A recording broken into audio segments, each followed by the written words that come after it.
Hi everyone, আসসালামু আলাইকুম। সবাই কেমন আছেন? তো আজকে সবাই ফ্রেন্ডরা মিলে হঠাৎ করে রাত 11টার দিকে প্ল্যান করলাম যে তেহারি খেতে যাব। তো কাছাকাছির মধ্যে চিন্তা করলাম বনশ্রীতে যাই, যে মামুনে যে দেখলাম যে তেহারি নেই।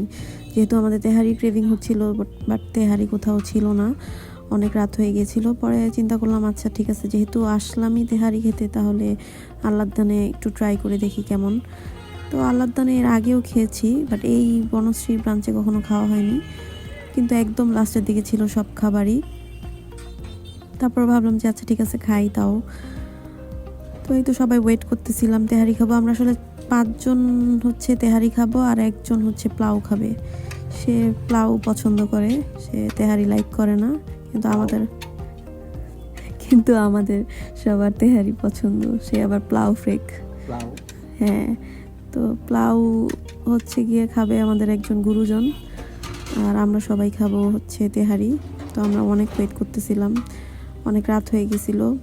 একদম খাবার লাস্টের দিকে দেখতেই পাচ্ছেন যে একদম নিচে খুব তেল টেল দিয়ে ভর্তি। তারপরও যেহেতু খেতে এসেছি, খেয়েই যাব চিন্তা করলাম।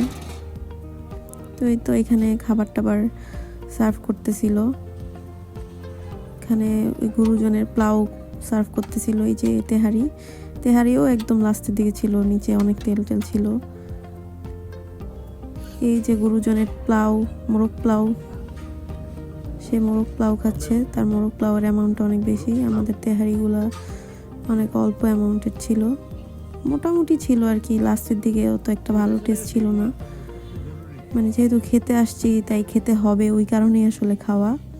আর দূরে কোথাও যেতে চাচ্ছিলাম না, তাই আর অন্যদিকে যাওয়া হয়নি। তো এই তো সবাই খাওয়া দাওয়া করে একটু গল্প টল্প করে বাসায় চলে গেলাম। সবাই ভালো থাকবেন, নেক্সটে আবার কোনো ভিডিওতে দেখা হবে ইনশাল্লাহ।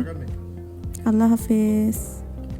আর কমেন্ট করবেন কাদের কাদের প্লাউ পছন্দ, আর কাদের কাদের বিরিয়ানি পছন্দ, আর কারা কারা প্লাউ খেয়েছেন একটু কমেন্টে জানাবেন প্লিজ।